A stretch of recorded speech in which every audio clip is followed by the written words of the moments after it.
Now let's turn our heads back to the slow-motion tragicomedy that is the British Isles. The land of the cucked, yeah. Yeah, the land of the cooked, home of the incels. What? I don't know. Well, that last part, I didn't know that. It came out of nowhere. Yeah, so Sorry to interrupt the video, but I thought I'd announce that we have a new line of merch. This is our aesthetics collection. So I was thinking that in the face of AI art debasing the very concept of art, actually we'd do something quite positive. So we commissioned a series of paintings that were actually really beautiful and could be something that we could present outside of politics. So for example, we have this magnificent painting of a ship weathering a storm, which I thought was just really nice. And we have, of course, a glorious, sort of surrealist, giant white tiger drinking from a lake. But also there are other things that are just kind of interesting, such as the chap lost in cyberspace, or something that I thought might, in time for Christmas, make a great present for your mum or something like that. A beautiful cat lounging on some clouds. Basically, we wanted to do some stuff that wasn't just political, so things that were just nice and beautiful and interesting, because that's also a part of the world we want to curate. So you can go over to shop.lotuses.com. Buying the merch is a really great way of supporting us and means that we can live past demonetization. And I'm sure they make great gifts for the folks as well. This is kind of a follow-on from the two segments that Carl and Callum did yesterday, where they were talking about the new plan for migration, to restrict migration visas for foreign families coming over here, where, if I get the information up properly, from the April 2024, British citizens or people already settled in the UK will need to show that they earn £38,700 before their overseas partner can come here and live with them, which is about a 20 grand increase from what it was previously set at. This is supposedly going to be part of the government's program to reduce migration, net migration each year by about 300,000, which, as was discussed yesterday, would still put us at around the 500,000 a year mark. Still 500,000 too many, in my opinion. Yes, which is still far too many. I have no trust whatsoever that this is actually going to come across, because, of course, the left has immediately jumped into action and let everybody know that this is the worst thing that's ever happened. And there's a particular BBC article that we'll talk about in a moment that's quite amusing to me in the way that it tries to misrepresent the demographics that this will be particularly aimed at. But so far, this is an announcement. This is an announcement in the lead up to an election. And the Tories have a great track record for announcing and saying that they're going to do things and then doing them, right? No, that's or is correct. it the other way around? Yeah, they never lie, do they? Just like how David Cameron got immigration to net 10,000 in the tens of thousands of a year, and then Boris Johnson did the exact same thing with a massive majority in Parliament. This is exactly what Rishi Sunak is going to do, even after, as Callum mentioned yesterday, he has recently initiated, I think it's the Working Indian plan, the Young Indian visa plan, which means that if you are a young Indian who has a degree and has at least £2,500 saved up, you can come straight over here and live here and work. I wonder why Rishi Sunak would be so eager for a policy that basically guarantees that hordes and hordes of Indians can flood into the country in even greater numbers than they already are. I don't know. I can't possibly see a connection between Rishi Sunak and India. No one's ever heard of group preference, or in-group preference even. I mean, that's a completely foreign concept to me. I feel like it's opposite day today. Yeah. Speaking of conflicts, speaking of English conflicts with parts of the world, there is an epoch that came out the other day where where Bo was talking with Nick Hughes about the Anglo-Zulu War. So this is episode 135. Bo has an enormous backlog of epochs at this point, discussing most of anything you could want to learn about in historical events. So check that out. It's on the website. He's also talking about the film as well, which is great. Yes, it is. I love that film, and I was watching it as I was growing up. It must make you patriotic to be British, even though you're not British. I loved it, and Michael Caine and Anthony Hopkins are my two favorite actors. Fantastic, then. I never saw that movie as, an evil movie. I don't think anybody should. It was a lovely movie. It was a love story. If you could define Zulu in one word, it is lovely, isn't it? Yes. But so this is on the website, premium video. Sign up for at least £5 a month, and you'll be able to get access to that and everything else. So it's a really, really good deal. So yesterday, as I mentioned, Carl discussed the plan and how the plan probably wasn't going to happen. And then Callum discussed how the plan, if it even does happen, will not do anything because of inflation. That £38,700 a year mark is rapidly going to be, I think he looked at the inflation calculator and found that £34,000 this year is equivalent to £26,000 back in 2020. A staggering amount of inflation. That is it makes ridiculous. Because I already know this, I'm not displaying how mad I am, but these are the kind of things that make me absolutely furious. The government's just stealing money from my pocket, from my savings. Yes, and then what money they do take from you, even though they've inflated it massively to be worthless, they will still give it to foreigners over letting you keep it yourself. You might hate the government, but you don't hate the government enough. This is true. But the BBC decided to report on all of this with the angle that you would expect from the BBC, which is, won't somebody think of the foreign couples? And yes, we have chosen a completely representative sample of the kind of demographics that this will hit, such as scientists Josie and Joan Ferrer-Obiol. So let's read some of what they say here. Lee, 24, from Belfast, told BBC Radio 5 Live, "This policy means that the girl I want to marry, the girl I love, I cannot live with her, and it's destroying me." He continued, "I just hate this. All this planning we've had, and now it's all just crashing down. Basically, if I want to be with someone I love, I can't be in this country anymore. My mind has went kind of everywhere to some very dark places, if I'm honest." So if I'm understanding the intention of this BBC article from this particular highlight that I've got here, it's that he's very sad. You don't want Lee, 24, from Belfast to be sad. So let's continue to destroy civilization. I do want Barry, 63, to be happy. So there you go.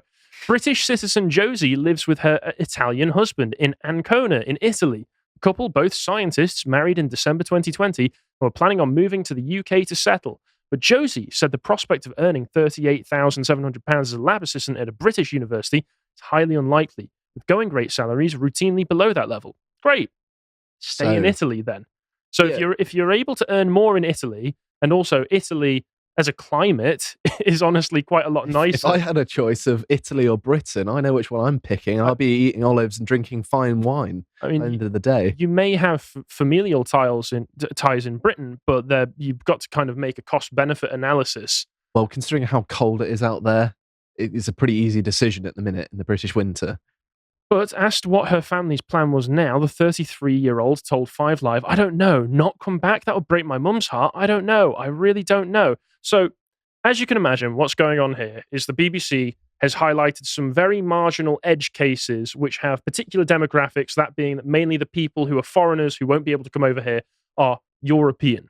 All of these European scholars that want to come into our country. Yes. Like another one. Doctors, engineers, and scientists. Another one that's highlighted is Cam, 28, told the BBC how he's looking for a new home in London where his American wife can come and join him after 4 years of long-distance relationship. So if you've been paying attention and following our content for a while, you'll know that Callum has highlighted over and over again that past 2020, past 2019, when we finally got Brexit done and Boris Johnson was finally going to clear out this country of unwanted immigration, what happened was that non-EU migration absolutely exploded and makes up the vast majority of the migration that we receive to this country for all of the years since then, and one of the main reasons that we've got such ridiculous levels of net migration coming into the country, especially now that we've got programs like this young Indian visa program that's going to be happening. So the worry that happens with England is not necessarily that, oh no, we'll have all of these European scientists and American scientists come over here and do good work,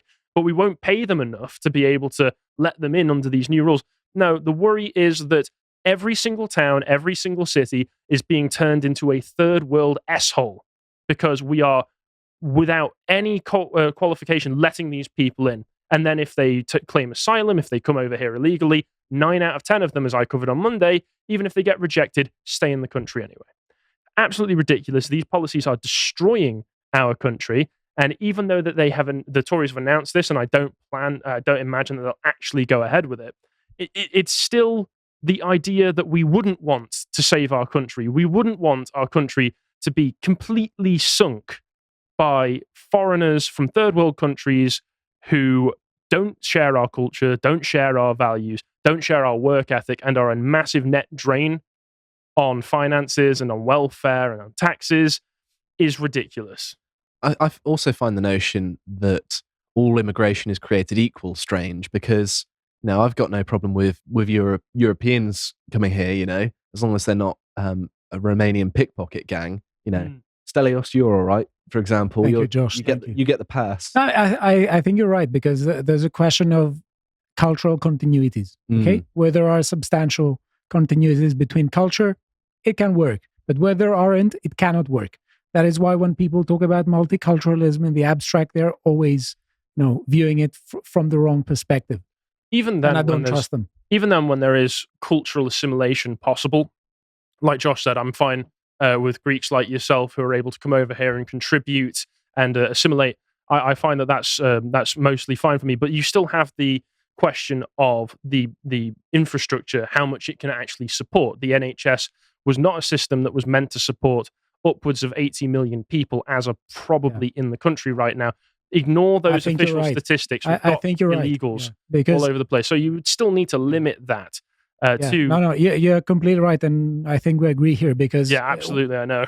Even if there are cultural continuities, I can definitely respect someone who says that, for instance, I want to take care of the indigenous native population here, and that's totally fine. I think it is right, Dave.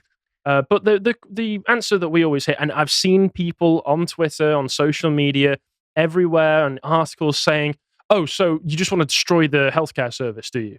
You want to destroy the NHS? Because these are the people staffing the NHS. The NHS is entirely staffed by foreigners. The NHS, the only reason that the NHS exists is because we extract the lifeblood of third world immigrants and then use it to grease the wheels of the NHS. But that's not actually true. You make it sound like the NHS runs on the corpses of people in poverty. That's all the more reason to get rid of it then. I mean, that's what they would prefer, to the NHS not being there. But if you actually look into it, this is not true. Of every 1,000 NHS staff in England, 813 are British. And when you consider the demographic explosion of the past 25 years and how much the population has grown, I imagine if most of those people weren't here, we would easily be able to handle a smaller workforce working for the NHS and be able to handle the population that we had. Because if you look into the statistics, the actual white British population of England has been very consistent at about 42 million, and in fact has dropped by about 500,000 between 2011 and 2021 census. So we probably, apart from bureaucratic issues, which always pop up with state-owned businesses, of course, and state-owned services, but the NHS would work much better if we didn't have this gigantic population explosion. Well, there's this deluded notion that the population has to just continually grow, but it seems to me that when you reach a certain population density, there's a natural effect where it levels out, doesn't it? Or there's a gradual decline, and then there's a point of equilibrium somewhere. Well, we don't live under Malthusian circumstances anymore, but there is still the issue of diminishing returns. Well, I think which is a pretty iron law, as far as I can tell, that there is a problem of diminishing returns.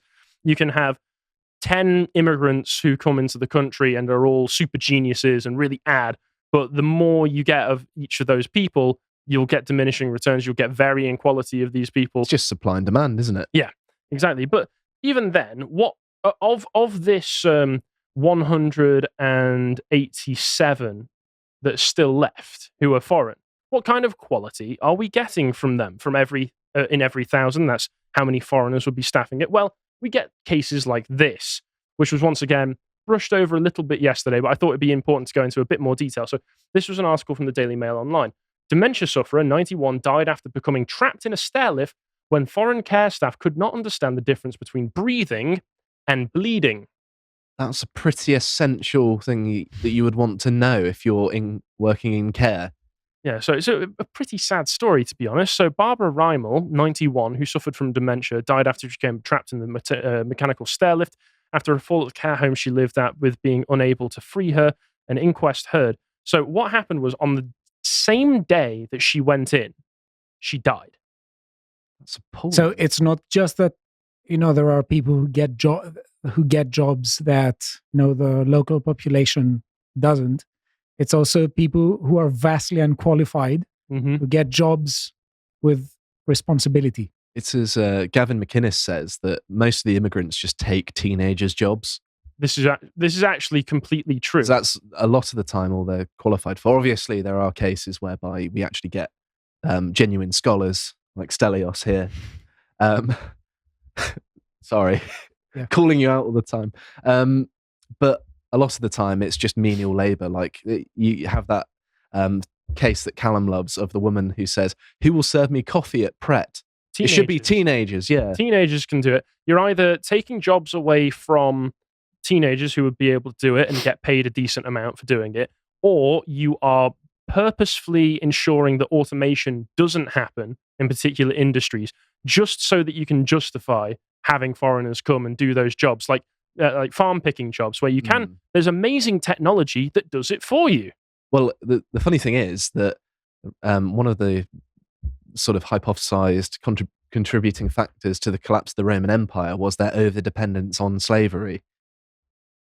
There wasn't enough work for actual Romans. Also, were some genetic studies done in 2021 that showed some of their major cities were almost 50% Middle Eastern. Well, there was a sort of myth that Rome, towards the end especially, wasn't multicultural, but you see that's completely mistaken. They had all different kinds of slave, yes. Yeah, and when there was a slave influx, due to the fact that they expanded their empire, there wasn't so much need for the local population to work, and that created, to a large extent, the land reform issues. That they had civil wars there and all sorts of stuff. So I can just finish off the details of this case. So the senior coroner for Somerset, a woman called Samantha March, has written to the Home Office and the Helen Whatley Minister for Health and Social Care to warn of the potential for future deaths because of English standards not being addressed when these people come over here. They have to take a particular English test, and it has very menial questions that don't have anything to do with the healthcare section. So, for instance, it has fill in the blanks sentences where I question mark a book today, and you have a series of answers that you can choose from, being like, I bought a book today, I did something with a book, I threw a book today, something like that. Nothing to do with testing the English skills for whether you'll need to know the difference between breathing and bleeding, which is very important if you're working with elderly people in a nursing home or in any healthcare situation. She said on the report, on the evening of the 8th of August 2022, two carers were on duty, neither of whom were native English-speaking nationals. One was Romanian and the other was Indian. At 7:27, one of the carers called 999 to request an ambulance. It was clear on the evidence that Barbara had been left unattended on the mechanical chair for around 5 minutes. This was clearly contrary to the rules and procedures of Ashley House. So not only was the problem caused by them not being able to speak English properly, but because they were completely useless and incompetent at the duties that they were hired to do in the first place. They left her unattended for 5 minutes, and she got herself into the situation. If you've ever dealt with anyone with dementia before, you do not leave them unattended, especially not around any kind of machinery, even something as simple as a chairlift. That's absolutely ridiculous. And it goes on to say, they were unable to explain to the emergency services what happened to her and did not understand the difference between their patient being alive or alert. Their lack of English severely hampered the call's handler's response and made a meaningful assessment of her condition virtually impossible, according to the coroner. And following the call, Mrs. Rimmel's case was classified as serious rather than requiring an immediate response. And when paramedics did arrive at the care home, she was already dead. So it's a tragic and horrible situation. It's also worth mentioning as well that if these people are working with old people with dementia, dementia eats away at your memories from the present towards the past. When my nan had dementia, she was living in a care home in Plymouth because she needed full-time attention. And there's a dockyard there that sounds off a siren to warn because it's got nuclear submarines and stuff. So it tests the siren. And she thought it was an air raid siren because she grew up in the war. So, if you're a dementia patient, you don't understand that the war's not over. It's a really harrowing thing. If you don't have that sort of understanding or contact with people, like I imagine this poor 91-year-old dementia patient, they hadn't become acclimatized to mass immigration. So these people who would have seemed strange to her as well, wouldn't have, even if they could. Who can't help even her. speak English properly. So Yeah, well, it's going to put someone with dementia.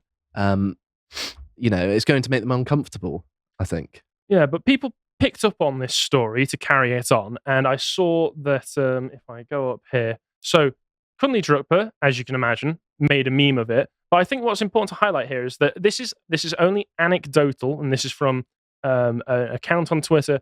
Could be lying, but I will say this kind of behavior does line up from my own anecdotal experience with care homes and with the NHS services as they're provided right now. He decided to give experience of what he's seen. So he says, over the past decade in a small learning disability project, I have witnessed personally physical beating, not calling an ambulance for an elderly man who has fallen down the stairs and later turns out to have broken ribs, not even documenting it. And he carries on like that. Kunli asks, what would you say is the single worst case you saw was? And he says, probably slapping and hitting of a non-verbal man with the capacity of an 18-month-old, but never in front of the higher rank people. The culprit pulled rank as an elder, but was eventually thrown under the bus due to their own internal bickering, which is another story. They've had fist fights with another, regularly tell each other to F off back to Africa, and other moments of light relief.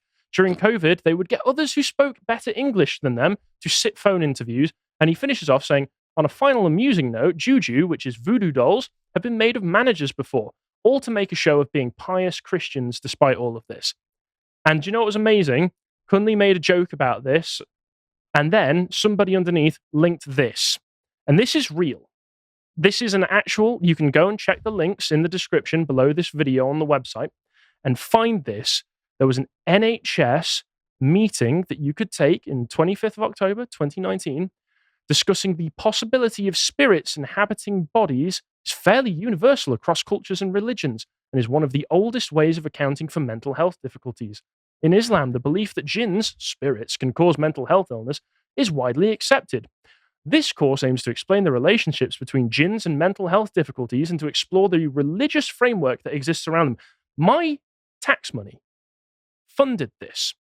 My tax money funded the procedures and policies that brought these people over here. So we desperately need foreign Islamic workers to come over to the NHS and then be taught how to deal with genies, evil genies, possessing people, which is what gives them dementia and other mental health issues. So I've got to say, if we desperately need these people to fund the NHS, I'm not getting my value for money.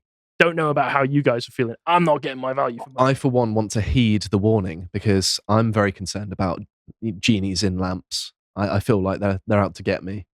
What can I do about it, Harry? Well, you've missed the course, but even it's £99. Which, if you're not a member, if you don't work for the NHS, you could still have taken this course. It would have just cost you £99. That's a scam in and of itself. It's just like I pay for the NHS and I've got to now I'm paying extra. If anybody tuned into this and actually saw it because it was on an online video call, if you had the chance to record this, please. So I just want to know. It's 6 hours, but I'm really curious. 6 hours? I'm really curious. Because look, it's it's obviously full of information because there's descriptions of jinn, black magic, and evil eye and how people may be affected by these things. So we're getting a full documentation of all of this here. I know how this is going to play out. The NHS is going to have an exorcism department. They're going to say basically they're going to put the Vatican out of business. Exactly, yeah, because they could also say, that if you see suddenly a patient start convulsing and speaking in Latin and stuff, you need to do something about it. Let's have a session with Harry's money. Wait, sorry, could you imagine though, right? If you go to an NHS hospital or into some kind of emergency situation, you contact the local NHS and you say, they're having some kind of issues. They're having a mental breakdown, nervous breakdown, dementia episode, anything like that. And they go, right, I'm going to get a priest over to you straight away, and we can get that spirit exorcised. Obviously, Pazuzu from The Exorcist has possessed your dear Nan. It's a good thing you're not saying this to Connor because he'd be like, "This is great." Yeah, you would say, "Are you a clown?" On the other side, if I called the wrong number, if I called the local clown college, get me an actual medical professional, please. You wouldn't take that seriously. But because we're importing foreigners who have, let's be perfectly honest, a medieval at best understanding of these issues, this is what we're paying for. We should pay for the genies to work for the NHS because then we can wish the illnesses away. Isn't the I know genie? what my first wish would be. Isn't the genie the one that grants you 3 wishes? Yeah, that's what I thought. But they Yeah. can be monkey No, paw wishes. I think it's genes and genies. The genies are the ones who grant you wishes, and the genes are the the spirit. evil I ones, may the be monkey wrong, but paw wishes. yeah. Get a bit of tonic with that and you'll be right as rain. Sorry, it's a dad joke. Yeah. For instance, like the monkey paw wish would be like, I wish that Boris Johnson will reduce immigration, and it turns out he reduces European immigration and increases non-European immigration. Whoever did Maybe that. we do have Yeah. jinns. Maybe Boris Johnson was communicating or possessed by a jinn this whole time. Why was he using monkey paws to exact his executive authority? That's the question I want to ask. More reliable than the civil service. That's true. That's the only get more done. explanation. But then there's also the other aspects of culture this always affects, which is it goes into the inner cities, into the council estates, and we have beautiful music like this now being produced Oh, on the streets no. of London. I That made me listen apologise. to Urban Youths. I apologise for this. Lean like them, man, bitching, hand on my heart, it's the truth I tell. How many times we've been on the block with a mash on deck, fully loaded bells. It gets long if I swing this black bit with my right hand and I send them hell. It I sounds don't know what you're saying. It sounds either. exactly the same to all other music that I've heard like that. Yeah, so David Atherton shared this out saying that, it's the youth celebrating gun and gang culture. This is true. This is, I believe, and this is kind of an aspect of sociology that I've been dipping my hand into recently, which is drill culture. Oh, no. Okay, the drill gangs in London and such. And the interesting thing about this is it's postcode gangs in parts of London like Brixton. There's a website that I've highlighted before where they actually give their locations. So their songs admit the crimes that they are committing or have already committed, brag about them, then they post their location on social media and on websites. I don't know exactly why the police don't just go in and arrest all of these people. They're not criminal masterminds, are they? No, they're certainly not. They But may as well say, here's my entire background. one of the Here's my birth. Well, Sorry. that's basically what they're doing. There's also on the Genius website, there's a list of drill artists and drill gangs in London that also gives the rivalries with the other drill gangs that they have on there. This is very public information that they post on social media themselves. So unsurprisingly, what this has led to recently is lots of the drill music where they go, by the way, I killed this person recently in this location for this reason. Here's the serial code of the knife that I stabbed them to death with. By the way, my name is here and here's my address. They're not quite so explicit, but close enough. This music has started to be used for a long time, actually, in court to convict these people as evidence. Because it turns out if you write a song admitting to a crime, just because it's a song doesn't mean it's not an admission of criminal Has guilt. anyone looked into the song I Shot the Sheriff? Oh, man, Bob Marley might be in some big trouble I for know. that one. Oh, God, the CIA, that's what they got him for. So this is an article talking about how there are numerous groups starting to pop up to try and prevent this from happening, because they're saying, I think it was art, not crime, or something like that. Let me scroll down in this. Can't it be both? Surely that's what graffiti is. Art, not evidence. That's Oh, it. right. There's campaign groups trying to prevent this from happening by saying, well, no other form of art is routinely used in this way because most other forms of art aren't actual admissions of criminal guilt. I mean, that should be simple enough. No other demographic routinely has their creative expression conflated with their character. Research from the University of Manchester, led by Ethan Quinn, found more than 72 cases involving about 250 people in the past 3 years in which rap music was used as evidence. Most cases involved multiple defendants prosecuted using the joint enterprise principle. Study by Owusu Bempa of more than 30 cases that went to the Court of Appeal last year suggested that the music is often admitted as evidence when it's not related to the offense charged. She found that in only 8 cases were the lyrics or videos directly connected to the offense charge. So that's still 8 cases. Shouldn't it be? That's still 8 cases where here's the people I murdered and here's the evidence for it. I'm going to write a song about this and release this publicly. Now, this is a controversial opinion. Isn't it up to the court to determine what evidence is and isn't evidence? That's kind of the purpose of a court, isn't it? Also, the people that she was researching, the prosecutors later went on to say that what they were using a lot of this for was not necessarily as admission of guilt, but to prove connection between the gangs that they were Which makes perfect sense. Just like here you are on video, stood next to someone. Exactly. That's pretty difficult to refute. And you may wonder to yourself, if all these people are doing is writing terrible music about how they're murdering each other and then murdering each other all day, what do they do for work? Where do these people live? How do they afford to live? Well, that's easy. They live in social housing, which is subsidized by the government. And somebody, and I'll try and be a bit quick on this because we're running out of time for this segment, but this guy, Peter Apps, decided that he was going to own the anon chuds on Twitter who constantly bring up social housing rates in London by saying that actually your regular reminder that 81% of new social housing lettings go to white British tenants and 90% to UK nationals. And yes, in London, it's still overwhelmingly going to UK nationals. Note the change there from white British to UK nationals. So that's not even sleight of hand. That's browbeating you with it. They have a passport that says they're British, so therefore don't ask any further questions. But he, in this, amazingly, released a link to the data set that he was using for all of this information. And one of the guys that I've referred to a lot for all of this information, who does really good work, is a guy called Juice on Twitter, who said that he didn't realize that this core data set was publicly accessible, but it gives you the actual information for how much these people in these social housing situations are charged. And look at this. So if you're black or black British getting socialized housing in Kensington, if you're not from Britain, you might not know, but London, Kensington is the most expensive part of London to live in.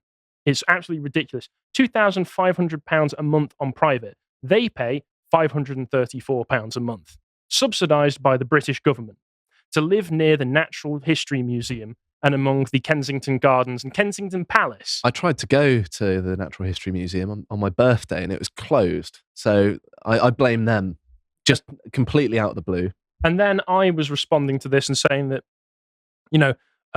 as well as saying that, it's all well and good saying that in total, more social housing is taken up by the white British people. That's one thing to say. But what happens if we take a deeper look at the data, separate it by the ethnicity, and find what greater percentage of the total of that ethnicity are in social housing? And Juice released this information to me, and you can see that of the total populations in places like London, there are some that over-index as part of their percentage of total population in social housing. If you were to go down to particular ethnicity, Somalia, I've pointed out many times, 73% of London Somalis are in social housing. So we've stopped exporting pirates. That's why we need Somalians in London. Yeah. Great. So to tie all this off, I will say things could be better. They could always be better, but they aren't. Because our leaders don't want it to be better, because they would rather tax us to all hell to fund this. If you appreciated that segment from the podcast of the Lotus Eaters, you can go to lotuseaters.com to get access to all the premium content that's on the site, such as the Epoch series, this episode on the Anglo-Zulu War. And if you'd like to find out what else is being put out, you can follow Lotus Eaters on Twitter at lotuseaters_com on Twitter. Thank you and goodbye.